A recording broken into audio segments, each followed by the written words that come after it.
Assalamualaikum warahmatullahi wabarakatuh. Waalaikumsalam warahmatullahi wabarakatuh. Baik, kami di sini akan mempresentasikan hasil observasi kami yang mana untuk mempunyai tugas UTS kami. Baik, kami akan membacakan presentasi hasil dari observasi kami yang mana dari saudara Arjun dulu terlebih dahulu. Langsung saja. Baiklah, di sini kami akan langsung membacakan hasil dan pembahasan dari penelitian kami. Yang pertama itu hasil penelitian. Nah, dari penelitian ini dilakukan di SMP IT At-Thaibah Balunijuk dengan jumlah responden sebanyak 30 siswa. Nah, kemudian instrumen yang digunakan berupa kuesioner skala Likert dari 1 sampai 4. Kemudian untuk mengukur persepsi siswa terhadap pembelajaran pendidikan agama Islam atau PAI.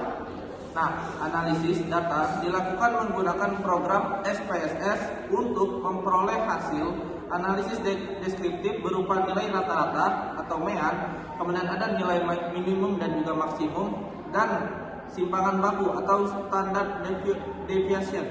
Nah, yang pertama hasil analisis deskriptif. Nah, berdasarkan hasil pengolahan data menggunakan SPSS, diperolehlah output deskriptif statistik sebagaimana ditampilkan pada tabel yang ada pada makalah. Kemudian yang kedua ada interpretasi hasil deskriptif. Nah, berdasarkan tabel di atas, seluruh butir penyataan memiliki nilai MEAN di atas 3,00 yang menunjukkan bahwa mayoritas siswa itu memberikan penilaian yang positif terhadap proses pembelajaran PAI di SMP IT At-Thaibah Balunijuk. Kemudian yang pertama, pernyataan dengan nilai MEAN tertinggi yaitu 3,57. Nah, terdapat pada butir kelas saya bersih dan juga tertata rapi. Kemudian yang kedua, suasana kelas saat pembelajaran PAI sangat menyenangkan. Kemudian hasil ini mengindikasikan bahwa lingkungan belajar yang bersih, tertib, dan menyenangkan sangat mempengaruhi semangat belajar siswa. Kemudian faktor lingkungan fisik kelas menjadi salah satu aspek penting yang mendorong kenyamanan dan konsentrasi siswa dalam mengikuti pembelajaran PAI. Baik, saya akan melanjutkan yang mana sudah dijelaskan dari saudara Arjun. Yang mana bagian B itu pernyataan dengan nilai MEAN terendah, yaitu ada nilai 3,20 yang terdapat pada butir guru PAI mengajar dengan mudah dipahami. Hal ini menunjukkan bahwa masih terdapat sebagian siswa yang merasa bahwa penyampaian materi PAI perlu disajikan dengan cara yang lebih sederhana dan interaktif.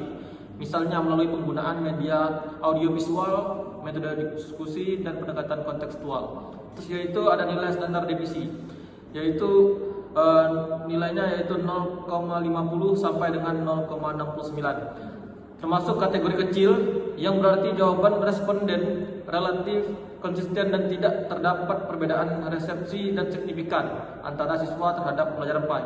Secara umum, hasil analisis deskriptif menunjukkan bahwa siswa merasa puas terhadap pelaksanaan pelajaran PAI, baik dari aspek guru, suasana kelas, maupun kondisi lingkungan belajar yang mendukung. Terus yang ketiga ada hasil analisis kualitatif, yang mana wawancara dan observasi. Selain data kuantitatif, penelitian ini juga dapat dilengkapi dengan hasil wawancara mendalam dan observasi langsung di lapangan yang memperkuat temuan. Bagian A yaitu hasil wawancara, yang mana wawancara dilakukan terhadap guru PAI dan 5 siswa sebagai responden terhadap tambahan. Nah, berikut ringkasan hasil temuan kualitatif kami, yang mana yang pertama yaitu guru PAI. Siswa lebih semangat kalau saya menggunakan media video, yang mana dengan tanya jawab. Kalau hanya ceramah mereka cepat bosan. Terus yaitu yang kedua dari siswa yaitu saya suka pelajaran agama karena gurunya sabar dan cara menjelaskan mudah dipahami. Terus yang siswa yang kedua yaitu kelasnya nyaman, bersih, dan jadi enak belajar. Terus ada siswa yang ketiga yaitu kalau guru cerita atau menayangkan video saya jadi lebih semangat ataupun semangat belajar, seperti itu. Mungkin lanjut pembahasannya akan disampaikan oleh saudara saya yaitu Andre.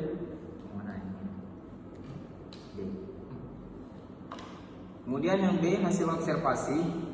Hasil observasi kami menunjukkan bahwa suasana kelas berlangsung kondusif, jadi siswa tampak fokus dan antusias dalam mengikuti pembelajaran. Interaksi antara guru dan siswa ini berjalan aktif, terutama saat guru menggunakan media pembelajaran seperti video atau kisah inspiratif. Kemudian lingkungan kelas yang bersih dan tertata sehingga mendukung suasana belajar yang nyaman. Kemudian untuk penggunaan metode pengajaran berbasis diskusi dan media sederhana terbukti efektif dalam menarik perhatian dan meningkatkan partisipasi siswa. Pembahasan.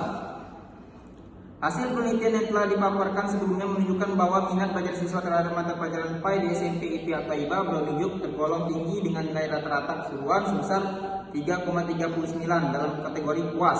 Hasil ini mencerminkan bahwa siswa secara umum merasa nyaman, tertarik dan memiliki persepsi positif terhadap proses pembelajaran PAI. Lingkungan belajar sebagai faktor penentu minat. Salah satu faktor yang paling dominan mempengaruhi minat belajar siswa adalah lingkungan belajar yang nyaman dan tertata. Penyataan dengan nilai men tertinggi pada hasil analisis deskriptif adalah kelas yang bersih dan tertata rapi, serta suasana kelas saat pembelajaran PAI menyenangkan. Baik, mungkin hanya itu yang bisa kami presentasikan hasil observasi kami yang mana untuk memenuhi tugas UTS. Kurang lebihnya kami mohon maaf kepada Allah, kami mohon ampun. Akhirul kalam. Assalamualaikum warahmatullahi wabarakatuh. Waalaikumsalam.